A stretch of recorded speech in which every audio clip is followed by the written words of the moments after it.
ఇక పాత వీఆర్ఓలకు అట్లాగే తెలంగాణ ప్రజలందరూ కూడా ఒక గుడ్ న్యూస్ అని చెప్పుకోవచ్చు. ఊరికో రెవెన్యూ ఆఫీసర్ ఉండబోతున్నాడు. కొత్త ఆర్ఓఆర్ చట్టం అయితే రాబోతోంది. సో ఊరికో రెవెన్యూ ఆఫీసర్ కొత్త ఆర్ఓఆర్ డ్రాఫ్ట్ చట్టం 2024 అయితే రెడీ అయిపోయింది.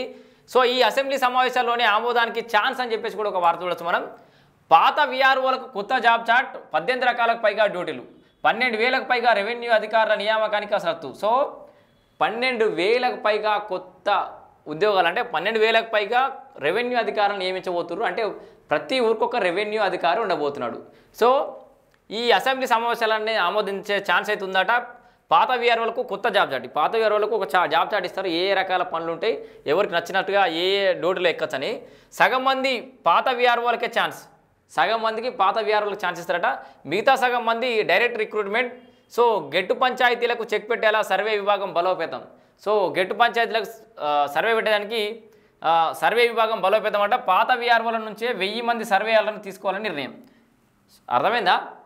పాత వీఆర్ఓలు ఉంటారు కదా, వాళ్ళకెళ్ళే సగం మంది సర్వేయర్లను తీసుకుంటారట. Super decision. ఎందుకంటే ఆ వీఆర్ఓలకు అన్ని తెలిసే అవకాశం ఉంది కాబట్టి వాళ్ళనే సర్వేయర్లుగా సగం మంది తీసుకుంటారట. ఇకపై ఆన్లైన్తో పాటు మాన్యువల్గాను రికార్డుల నిర్వహణ అని చెప్పేసి కూడా మనం మాట్లాడవచ్చు. క్షేత్రస్థాయిలో భూ సమస్యల ఆన్లైన్తో పాటు మాన్యువల్గా రికార్డుల నిర్వహణ. ఇది ఆన్లైన్లో ఉండడమే కాకుండా రికార్డులలో కూడా రాసి పెడతారు. కొత్త సర్వేయర్లను పెడుతున్నారు. పాత వీఆర్ఓలని సగం మంది సర్వేయర్లు పెడుతున్నారు, సగం మందిని ఉద్యోగాలలో భర్తీ చేస్తారు, ఇంకా సగం మంది డైరెక్ట్గా తీసుకుంటారట. సో మొత్తంగా ఊరికి ఒక రెవెన్యూ ఆఫీసర్ అయితే రాబోతుండు. కొత్త ఆర్ఓఆర్ డ్రాఫ్ట్ చట్టం అయితే రెడీ అయింది. క్షేత్రస్థాయిలో భూ సమస్యల పరిష్కారమే లక్ష్యంగా రెవెన్యూ వ్యవస్థను బలోపేతం చేయడంపై రాష్ట్ర ప్రభుత్వం ఫోకస్ పెట్టింది. అందులో భాగంగా గత సర్కార్ రద్దు చేసిన వీఆర్ఓ, వీఆర్ఏ పోస్టుల స్థానంలో ప్రతి ఊరికి ఒక గ్రామ అధికారి నియమించాలని సూత్రప్రాయంగా నిర్ణయించింది. సో ప్రస్తుతానికి వీఆర్ఓలుగా పరిగణిస్తున్న వీరికి కొత్త జాబ్ చార్ట్ను ఉన్నతాధికారులు సిద్ధం చేస్తున్నారు. రెవెన్యూ శాఖ ద్వారా గ్రామాల్లో 18 రకాలకు పైగా డ్యూటీలు ఉంటాయని చెప్తున్నారు. ఈ రెవెన్యూ అధికారులకు తోడు గ్రామాల్లో గెట్టు పంచాయతీలను తీర్చేందుకు పెద్ద సంఖ్యలో సర్వేయాలను నియమించాలని ప్రభుత్వం నిర్ణయించింది. గతంలో వీఆర్ఓలుగా పనిచేసి వివిధ శాఖలకు బదిలీ అయిన పాత వీఆర్ఓల్లో అనుభవం ఉన్న వారిని సర్వేయర్లుగా తీసుకోవాలని సర్కారు భావిస్తోంది.